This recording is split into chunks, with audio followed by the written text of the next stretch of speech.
उनको बुलवाई ना। नहीं बोलना क्यों, मेरे दो नाम है उसमें भी, संजय रतन है, विवेक शर्मा है।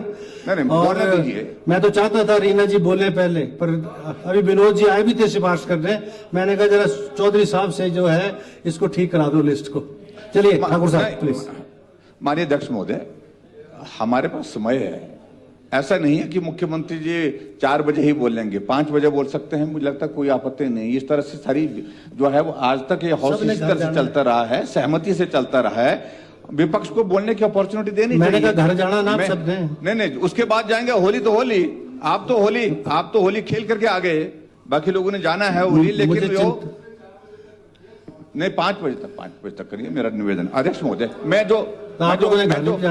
मैं जो स्पेसिफिक होकर के 5 बजे तक करना चाहिए। नहीं चलिए 5 तो अपने आप बच जाएंगे, जब मुख्यमंत्री जवाब देंगे तब तो लगभग 1 घंटा लगेगा। 4 बजे शुरू करेंगे तो 5 बजेंगे, 5 बजे लास्ट है। मेरा निवेदन है आपसे, निवेदन है कि हम भी सब कुछ। चल बोलिए आप बोल दीजिए, आप बोलिए क्या बोलना है।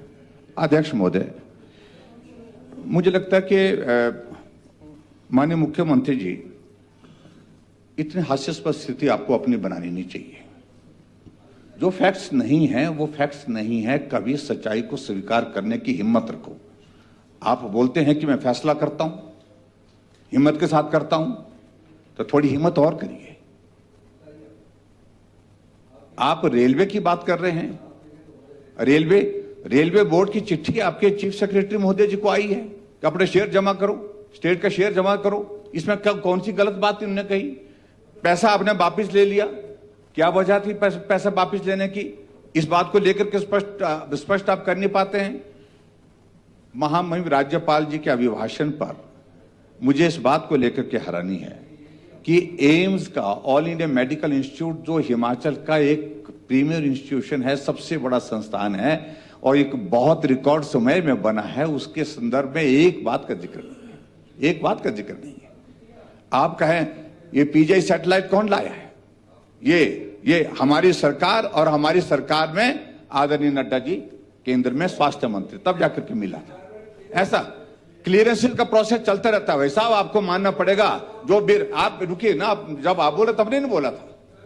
ऐसे कितने मामले थे जो क्लियरेंसेस के लिए वीरभद्र सिंह जी, धूमल जी के समय से पेंडिंग थे, और उसका हम श्रेय लेते रहे, हमने क्लियरेंस दी। ठीक है, एक प्रोसेस के तहत आप सरकार में आ गए, प्रोसेस के तहत आपको आपके पास फाइल आएगी, भी क्लियरेंसेस होनी है, कुछ एक क्लियरेंसेस हुई है, कुछ होनी है।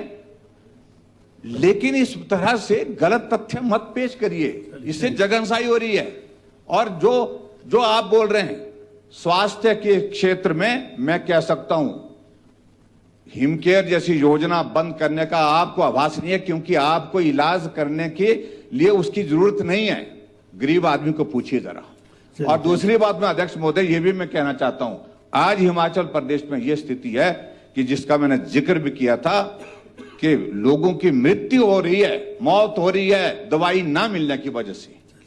आप स्वास्थ्य संस्थानों के बारे में आप चर्चा मत करिए, मेहरबानी करके मत करिए, नहीं तो हमारा मुंह खुलेगा तो बहुत बातें निकलेंगी इसमें। चलिए प्लीज। और आप गवर्नर एड्रेस में इस बात का जिक्र कर रहे हैं कि हमने आदर्श स्वास्थ्य संस्थान हिमाचल प्रदेश में सभी विधानसभा क्षेत्र में खोल दिए। मेरे विधानसभा क्षेत्र में बताइए कौन सा स्वास्थ्य केंद्र है, संस्थान है? कौन सा आपने एमआरआई लगाया आपने?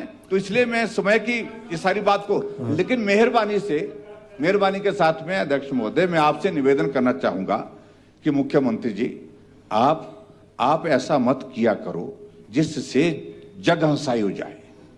जो नहीं हुआ है, रोबोटिक सर्जरी की भाषण आपने पहले बजट में दी थी, अभी तक रोबोटिक सर्जरी हुई नहीं।